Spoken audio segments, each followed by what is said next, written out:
नमस्कार. आज शिकणार आहोत आपण 5 ते 3 डॉटची खूपच सुंदर आणि सोपी रांगोळी. हे बघा, पहिले ह्या डॉटला आपल्याला 3-3 पानं काढून घ्यायचे. बघू शकता, खूपच सोपी आणि आकर्षक आपली रांगोळी होणार आहे. शेवटपर्यंत व्हिडिओ बघा म्हणजे कळेल. अशा पद्धतीने इथं एक डॉट सोडून हे बघा, वरच्या बाजूलाही आपल्याला 3 पाकळ्या काढून घ्यायचे आहेत. अतिशय सोप्या पद्धतीने रांगोळी आहे. तुम्हालाही नक्की येईल, कारण मी खूप सोपी रांगोळी आणलेली आहे. आणि नक्की ट्राय करा, कारण ज्यांना अगदी रांगोळी येत नसेल त्यांच्यासाठी खास व्हिडिओ आहे. आपल्याला फक्त एक डॉट सोडून अशा पद्धतीने 3-3 पाकळ्या काढायच्या. बघू शकता, थोडं एका बोटाने पंच करायचं आहे आपल्याला. एक डॉट सोडून पुढेही अशाच पद्धतीने 3-3 पाकळ्या काढायच्या आहेत. तुम्ही नक्की ट्राय करा. हे बघा, इथंही आपण त्याच पद्धतीने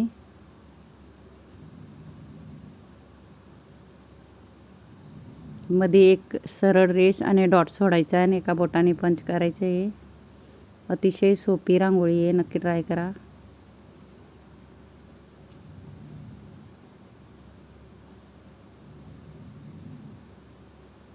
त्याच्यामध्येही आपण काय करणार आहोत, एक डॉट ठेवून थोडं एका बोटाने पंच करून घेणार आहोत. अधिक सुंदर दिसण्यासाठी तुम्ही तुमचा आवडता कलर टाकू शकता.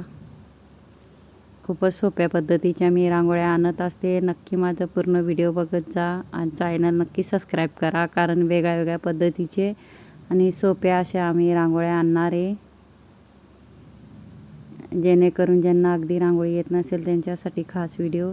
आपल्याला सरळ अशा रेषा मारून घ्यायच्या आहेत बघा, आणि ही रेष सरळ आपल्याला 3 पानांना भिडवायची बघा. इथून फक्त आपल्याला डॉटला गोल करत जायचं आहे. वरच्या भागाला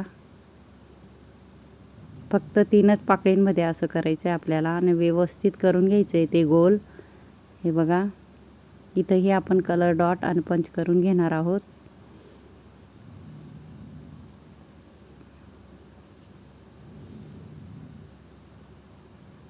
मध्येही आपल्याला एक कलर डॉट टाकून एका बोटाने पंच करून घ्यायचा आहे, म्हणजे गोलाकार येतो. मध्येही पाकळ्या गोल गोल काढून घ्यायच्या आहेत. बघा, किती सुंदर अशी आपली रांगोळी तयार होते. बघू शकता, मध्ये डॉट, कलर डॉट आणि अजून दुसरा मी 3च कलर वापरलेले आहेत. 2 कलर. तुम्ही अधिक कलर वापरू शकता रंग.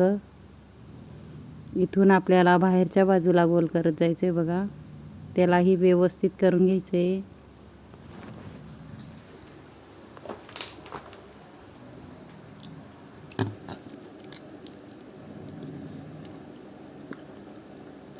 माझा जर व्हिडिओ आवडला असेल तर व्हिडिओला लाईक करा, शेअर करा, चॅनलला सबस्क्राईब करा आणि बेल आयकॉन बटन दाबायला विसरू नका. आणि कमेंट बॉक्समध्ये नक्की सांगा कसा वाटला व्हिडिओ. शिकवण्याची पद्धत नक्कीच कमेंटमध्ये सांगा, विसरू नका. धन्यवाद.